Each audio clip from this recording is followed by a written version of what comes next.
welcome to the Love Positivism podcast. I'm your host, Shireen, and I'm the creator of Love Positivism.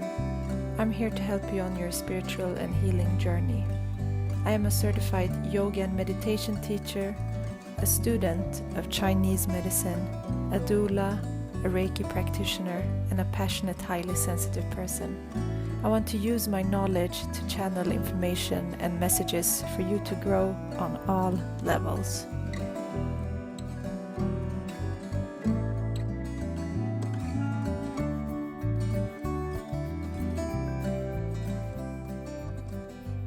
Hi, and welcome to this week's episode of the podcast.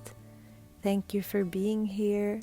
I'm so grateful for all of you and all of the beautiful reviews and ratings that this podcast has received in iTunes and all the feedback I get. It really means a lot to me. Thank you so much, and thank you for sharing the podcast.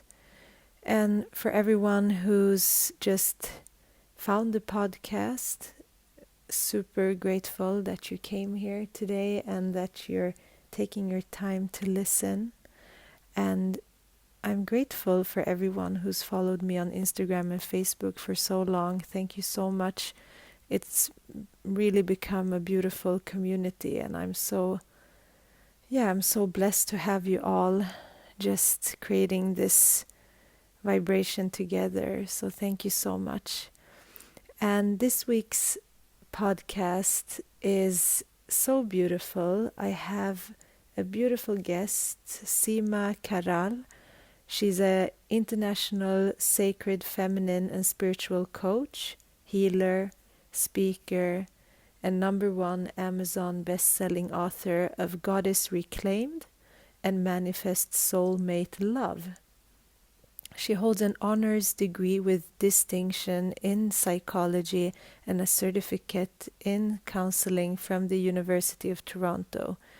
And she's a certified Reiki master, yoga and meditation teacher, a spirit guide, and Akashic Records coach. She's truly dedicated to empowering soulful women to heal their deepest wounds, manifest their boldest dreams, and flourish in every way. And she's the founder of Flourishing Goddess. And she immersed herself in the healing arts at the age of 14 to overcome the deeply damaging effects of extensive abuse and trauma. And in addition to healing herself, her intensive spiritual work led her to co-create a life that she never dreamt possible, leaving a toxic corporate career to follow her calling, manifesting and marrying her soulmate, transforming women's lives through her heart's work, and traveling the world with her beloved husband. This conversation was so healing and uplifting, and we cover some of these topics surrounding healing shame and past wounds. She talks about different goddesses, also dark goddesses, triple goddess. We talk about womb healing and healing from abuse. And she also talks about her book, Goddess Reclaimed, 13 Initiations to Unleash Your Sacred Feminine Power.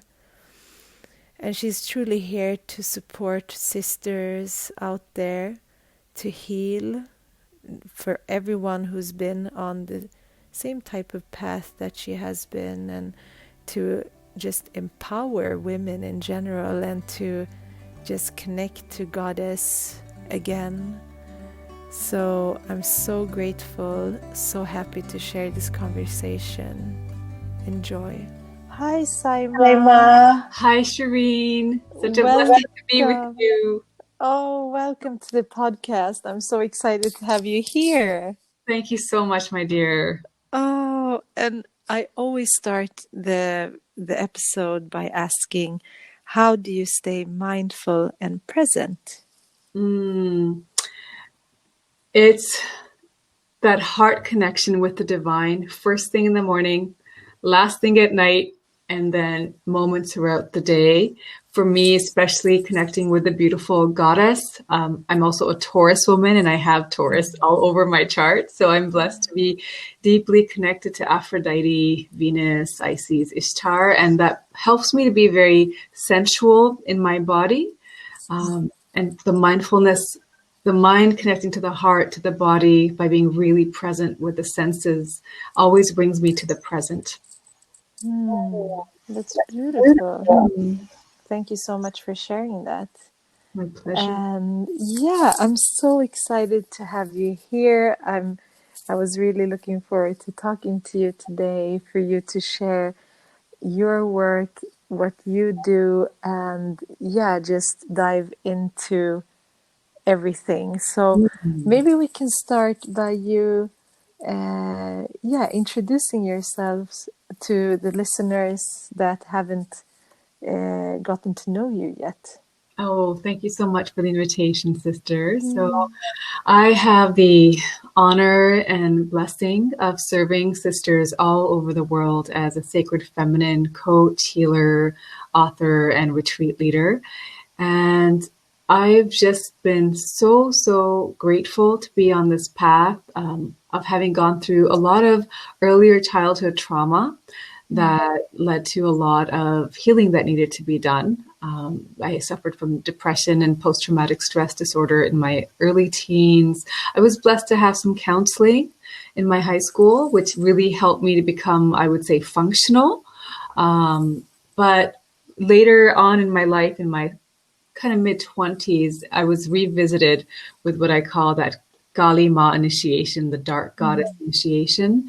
And that was this profound journey to the divine feminine, going even beyond spirituality and meditation and healing, but doing this with the goddesses, which was an embodied way of healing everything, healing my sexuality, trauma from sexual abuse early in childhood, healing my self-worth and my self-value. And this was so essential because not only was I in absolute breakdown, but every part of my life reflected that back to me, with my relationship to money, to the masculine, friendships, my work, everything. And I knew that, you know, it was time to no longer be a victim, but to really take that self-responsibility. And the goddesses, connecting with them was so profoundly healing. My background is actually Muslim. So I was raised in a very patriarchal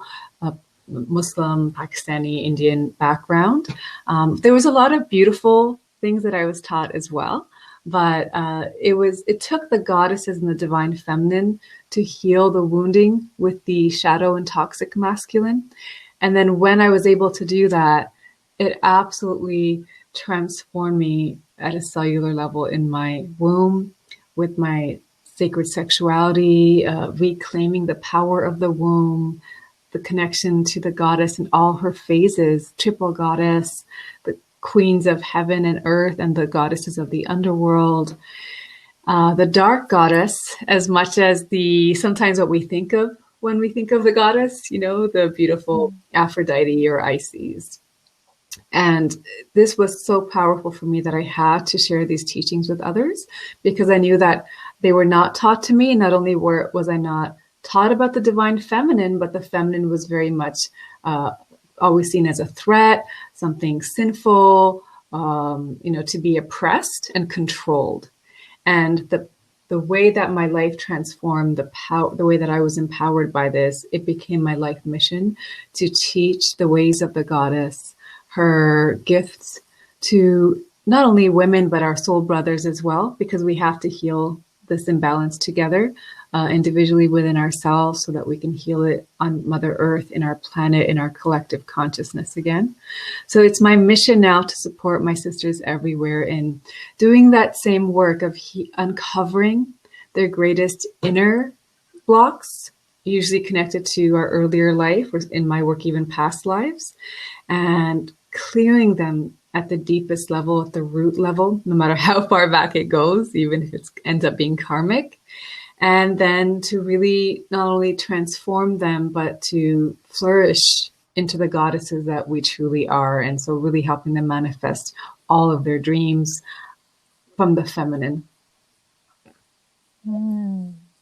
That is so beautiful. Mm. Thank you for sharing that. And yeah, there's so much more I wanna know and ask.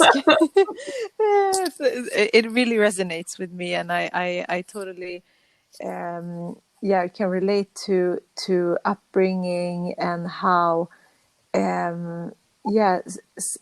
there's a wounding within certain cultures, and also the practice of certain religions, which it doesn't come from the cultural religion itself. It comes from a deeper place, right? So it really it's beautiful what you're sharing, because I think many of us that have started walking this path have had, it's like we have had to face like deep shadows and deep work that we've had to do with ourselves. So, and that was kind of like initiations, right? Yes. So it can be a very long time in our lives. It can be years or decades that we have to go through certain things to then like flourish from that. Yeah. And it's a beautiful thing that when we get out from that we share what we have learned from it, because we sometimes it's like when you have went through it and you passed it, it felt like so quick. So when you look back, it's like when everything is healed, it really starts not feeling heavy. But at the same time, we have to understand that there are so many that are in that process, but that we were in. And if we had that support back then, it would be so different. But awareness and consciousness was not there. There was no support. So it's really beautiful. And maybe because I had this very specific, like if I would write about the different initiations, which I also have, it's very specific, like points of time and situations that led me into finding this divine feminine. And when it appeared, it was very strong. It's you can't just like ignore it. So maybe you want to like dive deeper into that, your own path into it, and how it like turned out to be in this way, which it is now. Yes, definitely. So like I was saying, in my mid-20s, I ended up just spiraling down this deep depression. And I discovered that, okay, this is connected to my earlier childhood trauma. I knew that, but I just didn't realize how much it affected me, because honestly, I thought, well, I already got the counseling in high school, and I'm more, I was very blessed to have had that opportunity. I had a psychologist that was in our high school. I went to a Catholic high school, and I had a chaplain who was very, very helpful in helping me connect with God, but it was still very masculine. It was like, well, it's okay that you were sexually abused. God forgives you, And so in my younger life, being more, I guess, traditionally religious and conservative, it was helpful for who I was then. But I think the goddess was saying, no, God doesn't need to forgive you. You need to reclaim your body for yourself and release that shame. And you have the power to forgive what happened to you, not the the unconsciousness or the acts. Like, so we never condone people's unconscious behavior, but for me, forgiveness became not something that was something I did for others, but for myself, and also not something I needed to seek from God for things that happened to me. So the goddess made it very personal and empowering to show that this healing work, this reprogramming of the shame and the guilt that was imposed. So for example, like one incident was the first time my father found out that I had been sexually assaulted by a neighbor. My father locked me in a room and beat me with a wooden log. I was 7 years old. And part of the healing was realizing just how much I was punished for something that happened to me from my masculine father, who should have been there to protect me, right? And the goddesses were there to say, there's nothing was your fault. There's no shame. Let's heal this. And your body is a temple. Hathor came to me with, as the goddess of the womb, being our sacred temple, the Parvati with the Yoni, Aphrodite, Oshun from beautiful, our African goddess, and just goddesses from all over the world. It's like they came to me and they put their hands on my womb to say, daughter, sister, this is yours. And we are going to release from it at the deepest levels where you had been violated and hurt, and reclaim at a cellular level the power that exists here for you. And that was just only one part of the healing. Then there were goddesses like Pele, the Hawaiian volcano goddess, Sekhmet, the Egyptian lioness, goddess of war, and that fire of sacred rage. And they gave me permission to rage. I think as a highly sensitive soul and empath, and I see this a lot with my clients, it's sometimes very easy for us to be centered in compassion. And even when, for example, I was thinking of those men, there were several who had assaulted me when I was young, I would think of them like, well, maybe they weren't raised a certain way, or they were lacking, their connection with God, and I'm going to forgive them. And I kind of skipped past the rage part.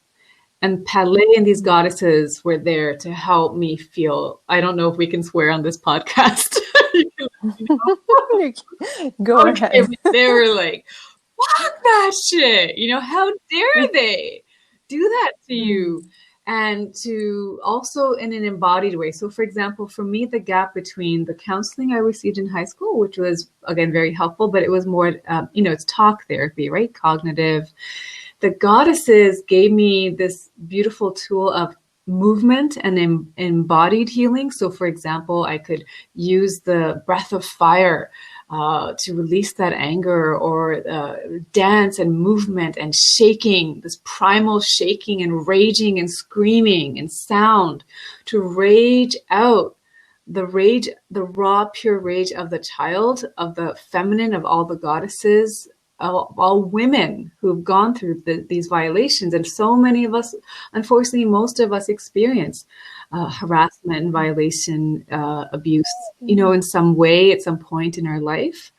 And so releasing that, it felt like I was releasing it for all of us. And I truly believe that when any woman does healing for herself, it ripples out to all women through all of time.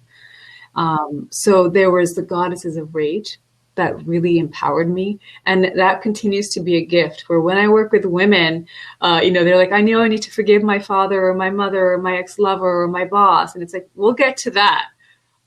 Let's talk about your anger. And first, like, no, it's all, love and light. And I understand that that's where they're operating from, their level of consciousness. Like, no.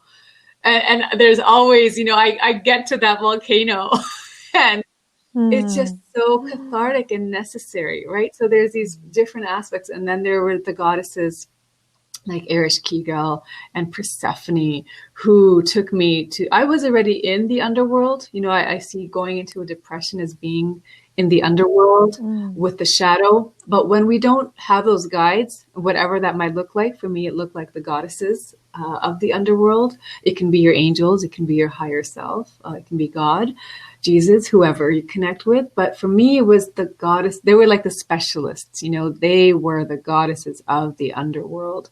And that's actually why I think in my book, Goddess Reclaimed, you first meet Siege, who is a goddess of silence, just to get us centered and anchored. And then we delve right into Ereshkigal and Inanna to go down the 7 gateways of our own unconscious, which is the underworld, or has always in the goddess traditions been talked about as the underworld, and others as well, like Hades is the god of the underworld. But these goddesses help me to face that shadow self. And how Ereshkigal is healed in her story is when she receives unconditional witnessing and compassion. right? Inanna first goes down saying to the underworld to meet her sister and says, I'm here, to comfort you while Ereshkigal is grieving her husband's death. But instead, Inanna, being kind of like our higher self, our positive mind, she goes actually to dethrone Ereshkigal, who is our shadow, who is the culmination of our grief, our rage, our pain, our wounding. And Inanna is sentenced to death because it's like the positive self denying or overtaking this really essential, powerful part of us.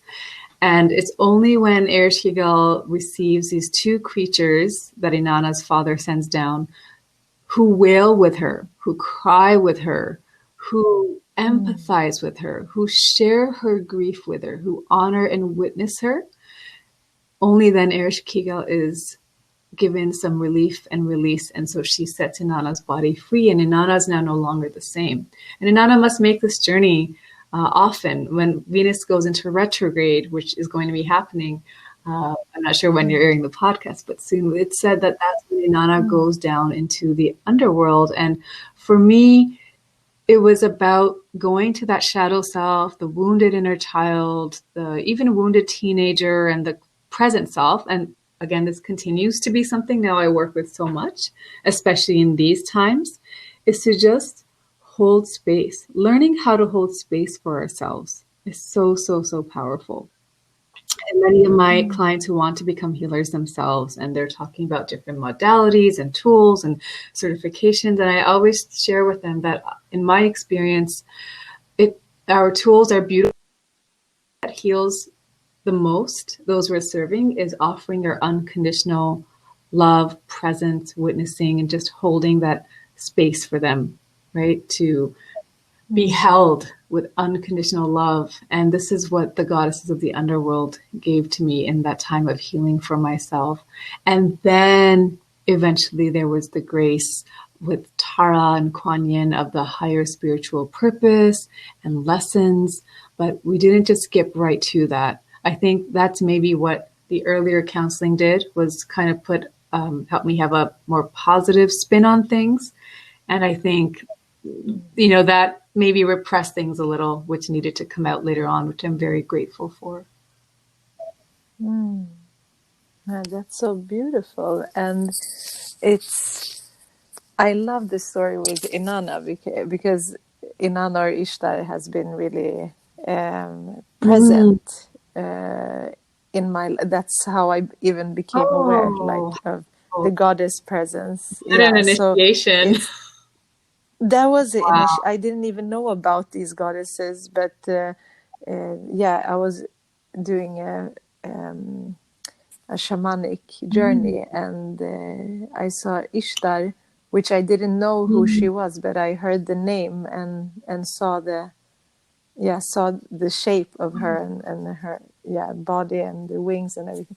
But it's really, and she came exactly when there was also a breaking point. It was like, okay, now you've done like decades of work, so there will be, because also it's like what you described also, what you experienced from very early childhood. You had to experience this grief within you very early. Like children are not supposed to feel that type of pain so early if they're well protected. And at the same time, I think many of us who have experienced pain from very early childhood, it's like when a woman is giving birth, like the experience and the pain that comes with it, because I'm a doula, so I assist in birth, it gradually heightens, right? So it like goes up to this peak, and then something releases, and then it's like it's all gone, right? And and from that came like the brightest light. So I really see that yeah, these experiences are true initiations, because we would never have been aware. And probably, and exactly what you said, when we're starting to do this healing, it's not only for ourselves, it's for everyone, and the foremothers that came before us. So we're healing, because healing goes beyond time and space, so we're going backwards, forward, sideways, everywhere with the healing. So it's a really important work. And I think it's beautiful to take your own experience and not only do something for yourself, but you take that and try to help others with what the work that you've done. So it's really beautiful that you shared that. And the yeah, I mean, the goddesses, these stories about the goddesses have for long been forgotten and suppressed. And also a lot of, if we look at Yeah. Lilith, for example, or all the, it's like, first of all, we think darkness is something bad. And the darkness, the yin, is always connected with the feminine. So why is it so bad? Like, why have we abandoned that? And then yeah, it's just become demonized, and we're scared, and we just worship the male. We like, we are not worshiping or feeling the connection to the divine mother, although we all came from mothers. So it's a distortion. It's really but I think the important thing is to also like claim your own wisdom and then practice that, and to show even people who are not interested in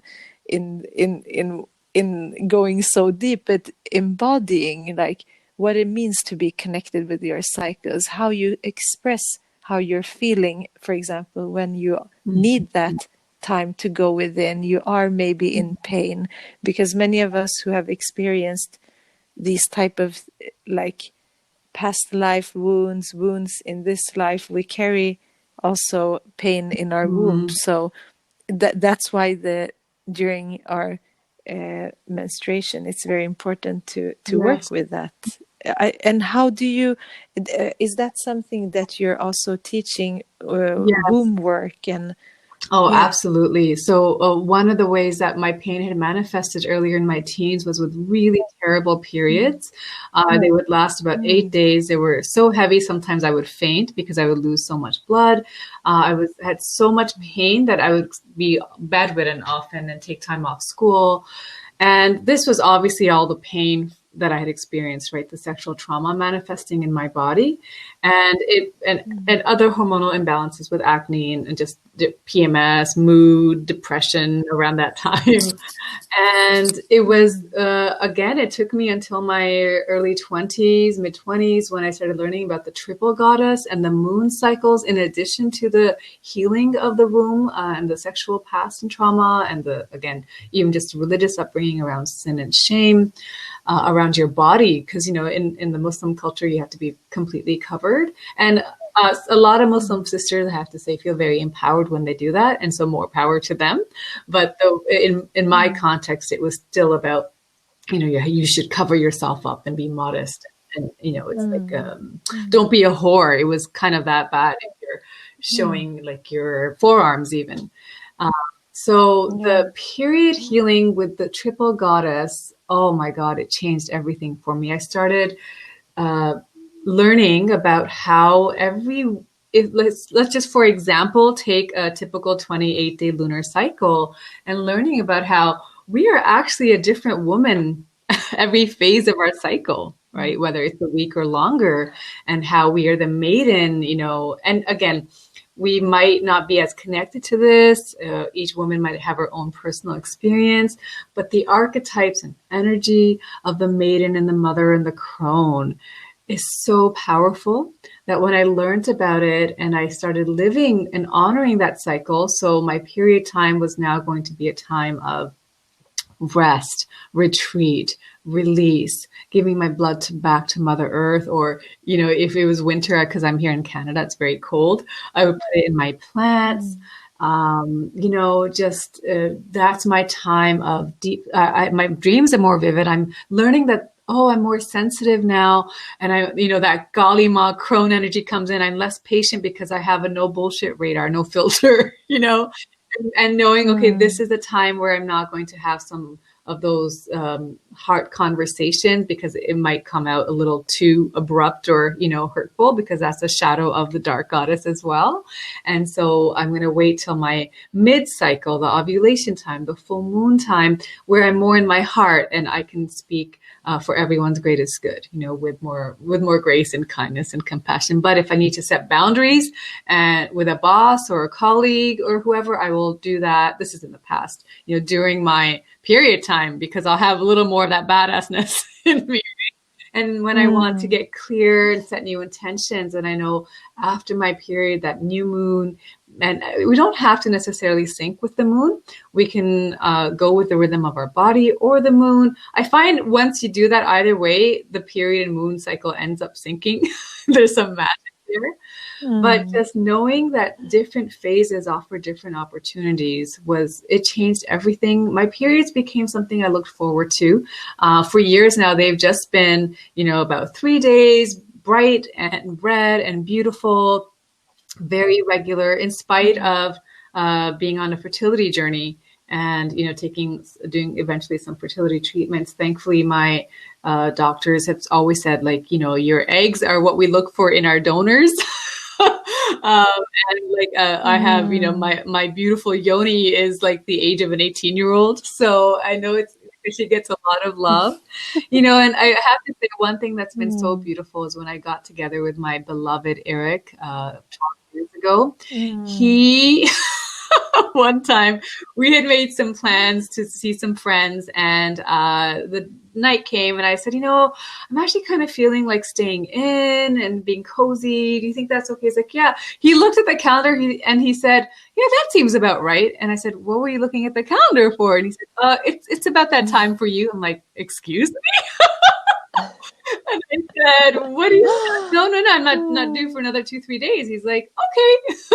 I went to the bathroom and he was Mm. right. My moon had started. Okay, there she was. I come out and Wow. I say, love, how do you know my cycle more than me? And he said, survival. That is He so was joking, beautiful. I but he love it. said that he knows because how, I guess I wasn't telling him anything, but he knew that I have certain rituals for each part of my cycle. And what Mm. he had actually done, he surprised me. He had bought these beautiful, like Lush. I don't know if you have the store there, but I had these favorite bombs. They're like bath bombs that at the time I wouldn't buy for myself because they were a Mm. treat. He had teas ready for me. He had like salty things and sweet things and chocolate and hot water bottle for me because he knew I had made a kit for myself. We weren't living together yet. But basically, this divine masculine man honored the goddess within me because he had witnessed Mm. how I take care of myself. And without my asking, he picked up on these cues and then he created what normally is my own kind of moontime kit or self care kit. And I think that's something so beautiful is when we learn to honor ourselves as goddesses and we practice that sacred self-care, honoring our cycles, our rhythms, our bodies, that we really do teach and inspire others around us, our partners, our children, on how we honor ourselves. And I think Mm. it shows self-love and it helps others to love us maybe the way that we deserve as well, right? Yeah, exactly, exactly. Because we can't, we if a man or yeah, any type of male wouldn't they wouldn't be able to give us that everything that we need. We first Mhm. have to give ourselves and to also show the way, because I think it's the same with me and my partner, that I have been very comfortable in my own self, in my like in Mhm. my own femininity and my cycles, and been very I'm not covering up anything. It's Mm-hmm. like this is Yeah. the full me, and we were all Yeah. created from this blood Yeah. that comes every month. Sacred. So it's Yeah. something very sacred,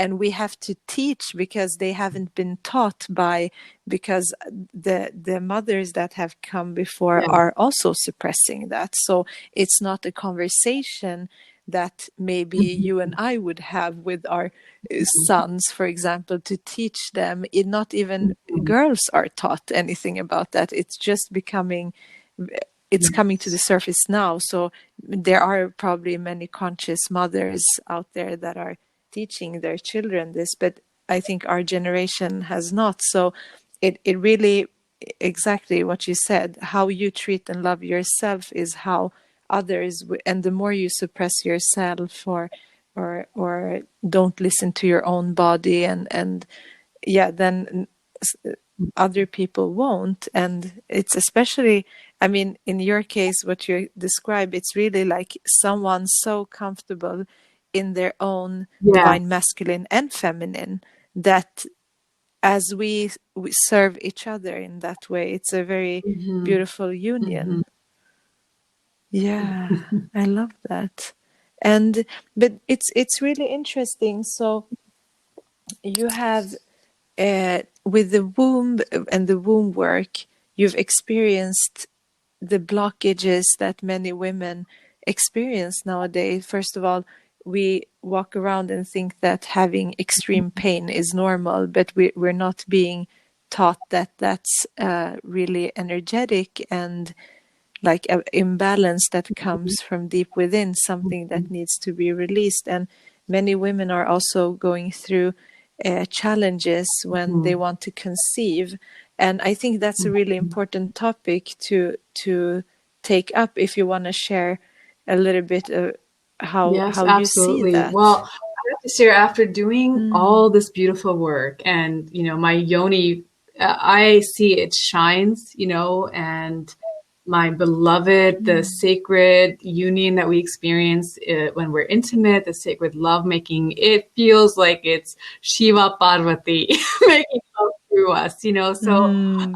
and then just own my own part of the pain. And, I know how it manifested was that I also felt like the fear of anything coming near me, right? And that blocks you to receiving what's good and what's safe. So a lot of Mm. that work at the unconscious level was, I'm worthy of receiving good. First of all, that I'm safe and protected, but also not only releasing the shame and guilt, but knowing that it is safe for me to receive good, and I'm worthy of receiving good just as I am.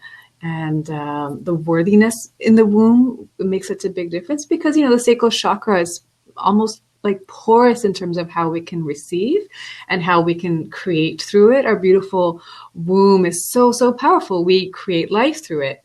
And when it came time to Mm. conception, I went through this beautiful journey. 9 months before we were going to try the first time, I went on a personal rebirth. That's when I had done my yoga teacher training. I optimized my eating, health. I was the healthiest I'd ever been. I did even more forgiveness work. I just want to clean everything up, so I can be the most pure Mm. vessel, mentally, emotionally, physically, spiritually. And we were absolutely, that kind of couple that practices the conscious conception. We even had timed it so we would have our baby be like, I think maybe a Leo or a Sagittarius. We were that confident. Who would be Mm. compatible with our signs. And the first time, it was so sacred. We did this sacred ritual that was so beautiful. And I expected that that's it. My baby is here. And now this was 6.5 years ago. And there's been no baby yet. And you can imagine, after you go through that kind of journey and you come so far and you're so connected with the goddesses, I felt in the beginning kind of shocked, angry, and betrayed, by the feminine, that I've Mm. came so far. I've done so much. Everything felt like it was thriving. I'd manifested so many blessings, and every part of my life was truly flourishing. And it felt part where I've experienced so much healing and transformation. Is there still a block? So then eventually I did what I would, I had done in the past. I did look for even more healing. And I think the path that it led me on was realizing that this humility and surrender, that my womb is powerful. I am worthy of motherhood. And that when it comes to children, we're talking about another soul. So for example, I have a program called Manifest Soulmate Love that I take through. And I talk a lot, similar to what I was saying earlier, the divine masculine and how we need to come into our divine feminine first and foremost for ourselves. And then he'll come to you. And he always does. But I notice for different clients, some will send me a wedding invitation within a year. And for some, it takes a little longer. For sometimes it's been as early as like within 3 months, they say they met their soulmate, and that divine timing is also a contract with the other soul and where they are in their life path. And in my journey, when I connect with my spirit babies, and it's funny because now a lot of women that have come to me, I can connect in addition to the goddesses with their babies. And my clients have been getting pregnant. I'm actually supporting a few clients who dealt with infertility and have been pregnant through the work we've been doing, which only helps me believe even more in the divine order behind fertility.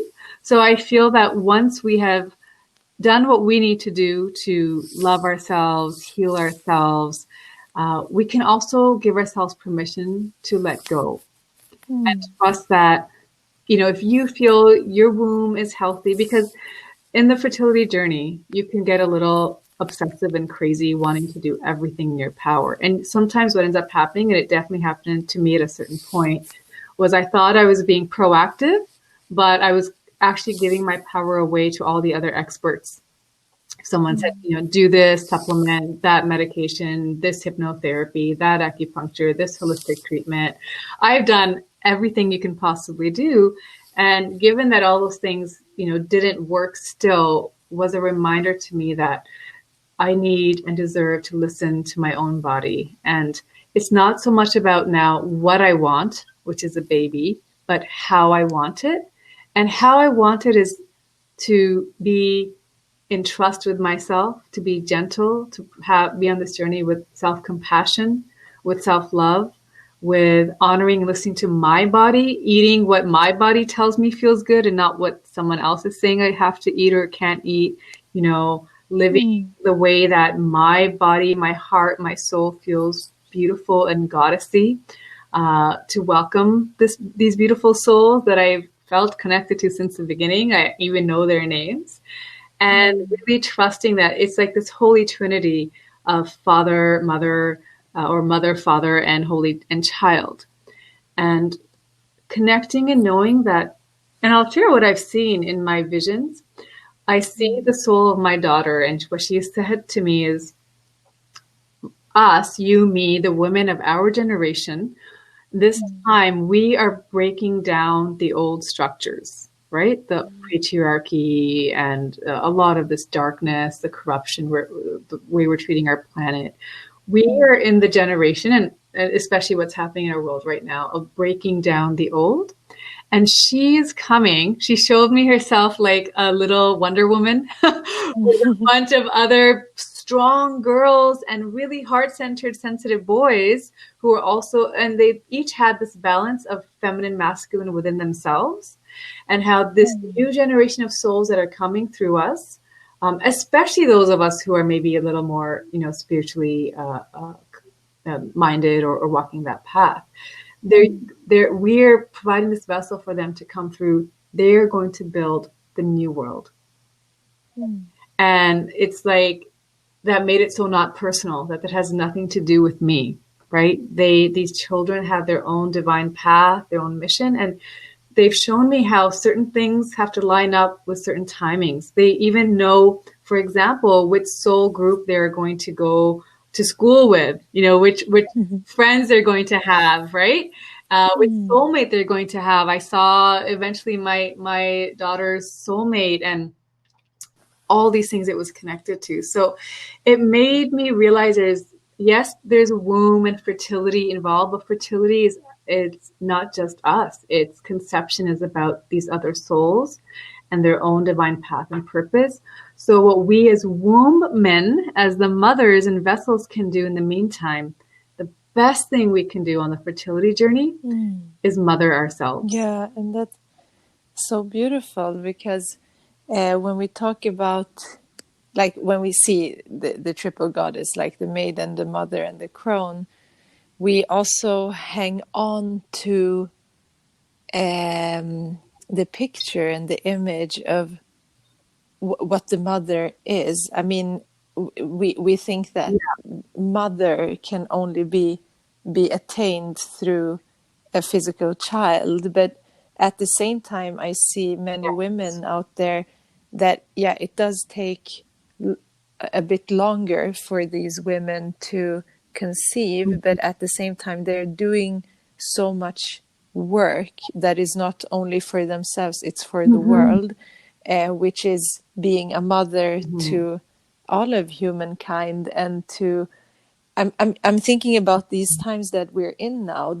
There needs to be a force and grounding energies, and the work that we're doing is so important for that. So that's like mothering the earth, mothering all of the human beings on earth. And with that timing, I think it's truly for us women to go within and to do our inner work first, because when we're working within the womb, we're working with the earth womb and the cosmic, like everything. So it's really, and then also we come to a point where there's things that we have been programmed how life and the world should look, and we don't question it.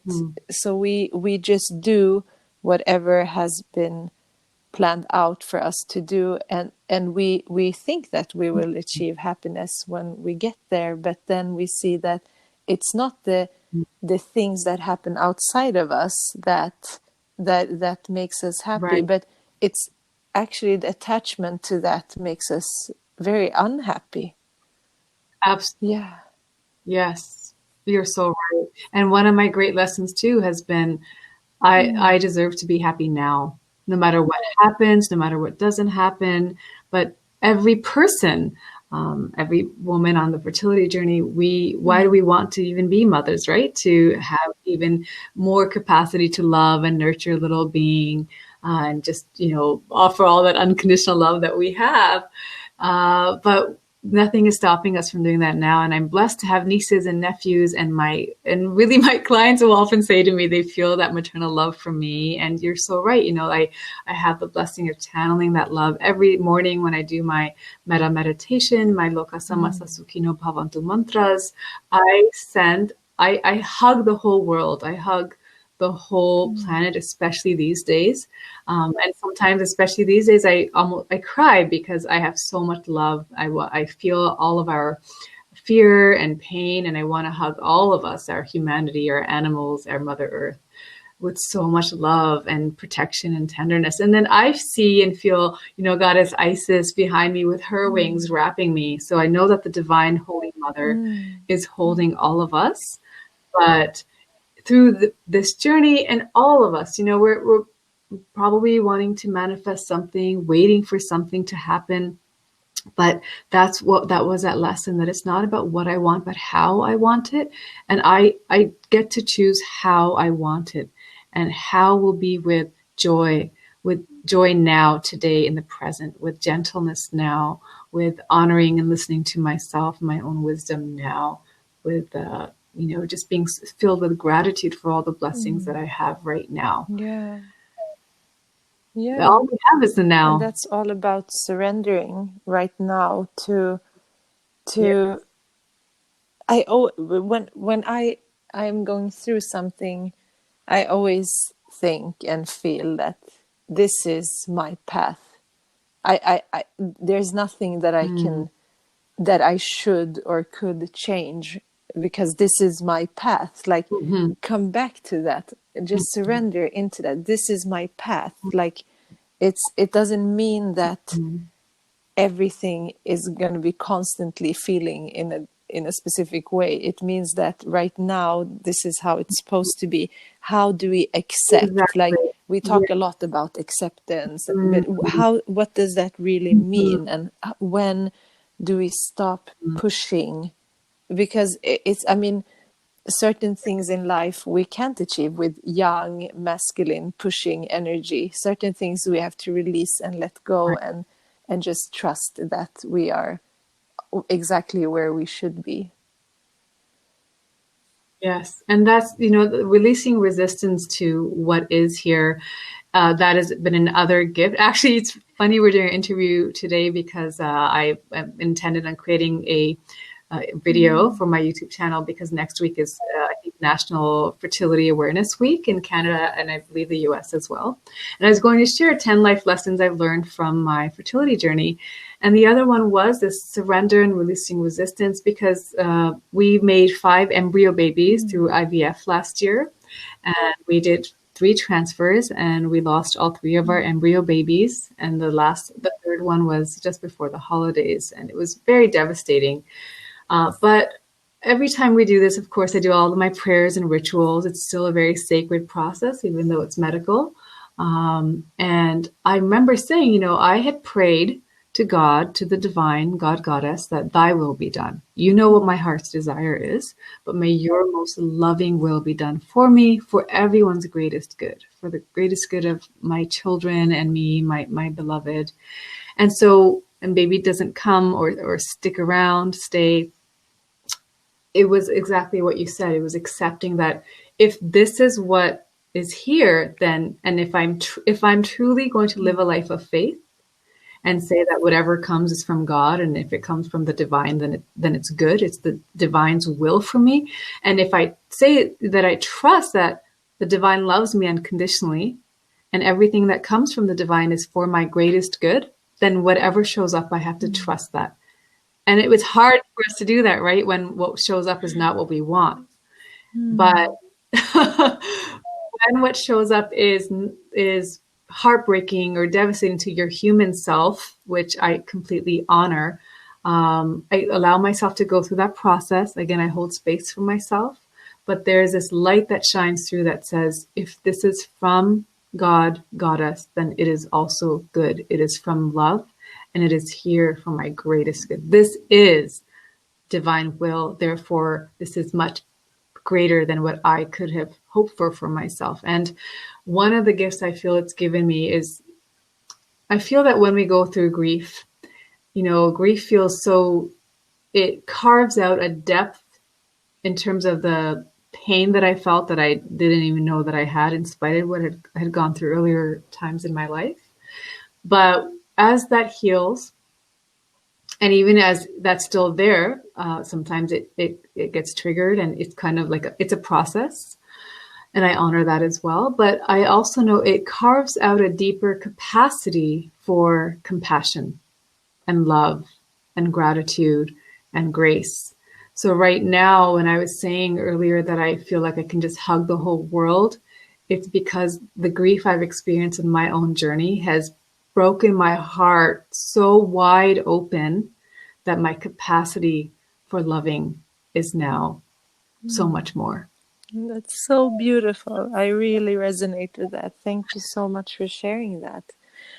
Ah, and I would love for you to share what you're offering right now for people to find you and maybe work with you. Oh, thank you so much, sister. So I'm at flourishinggoddess.com. For me, flourishing goddess means that we embrace all of the goddesses, I right? love that. As we've been talking about in our conversation. And it's just such a joy to provide my support with two sisters through, I would say 80% of what I offer is free through my videos. And that's one of my heart intentions, is to really be of service. So there's a lot of free guided meditations and goddess guidance, beautiful different topics. And every month we get together at flourishinggoddessschool.com for a monthly goddess circle. where we really connect with a particular goddess and her particular gifts, and we receive an initiation from her directly. So I'm so honored to facilitate that. On my website, I have so many. If sisters choose to join our sisterhood, our beautiful community, there's a lot of free gifts that they receive as being part of a newsletter tribe. So I really just hope to serve people with a lot of heart gifts and free content. And then if they would like to go further, there's my books, Goddess Reclaimed, 13 Initiations to Unleash Your Sacred Feminine Power, which is such a beautiful journey that every woman goes through anyway, but to know that we have these archetypes, these allies with us is so, so helpful. And I'm grateful that many women are saying that they want every woman to have, this book, this healing. And they can work with me also one-on-one with the coaching session. It's called a coaching session, but it really ends up being a channeled session.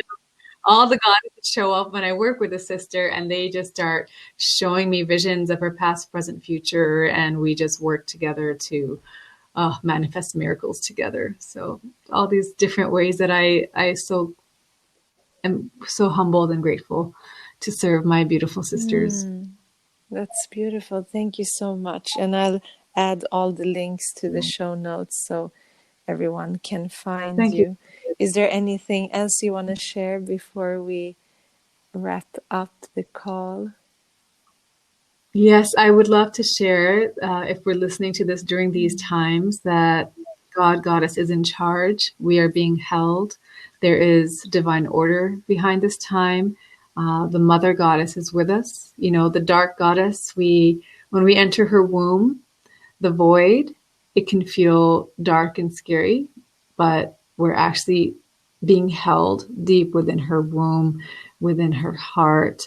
And we're being stripped of what's not truly connecting us to our power, and not to undermine what's happening right now. There is so much pain, but I feel that those of us who are, light workers and priestesses and healers, empaths, we can be the vessels, as you were saying earlier, my love, for just shining our light and sending love and compassion to each other and to all beings, and know that we are all divinely held and guided and supported always. Yes. Thank you so much. I really appreciate that you took your time here and sharing everything that you do. And yeah, I would love to connect with you again. Oh, thank you so much. This has been so beautiful, Shireen. So nurturing, like just a cup of the most healing tea, for my soul. Yeah, thank you so much. Thank you for sharing. Thank you for everything that you're doing, sister. I honor you. I'm so grateful to walk this path with beautiful sisters like you. I celebrate you, and your work is so needed in our world right now. Thank you. Thank you so much for listening to this episode. I hope this conversation could bring you more light and more love on your path, and that you found just something within the conversations that can help you. And if you feel that you need to connect with Seema to just get guidance and abundance from her work, you can find all of her links in the show notes for this episode. It's truly beautiful what she does for all the women out there, and to take what she has experienced in her life, alchemized it, transformed it into this healing for herself and for others. And that's truly beautiful, and I really admire her for that. So let's end this episode with a deep breath in through the nose, and exhale everything out through the mouth. And namaste.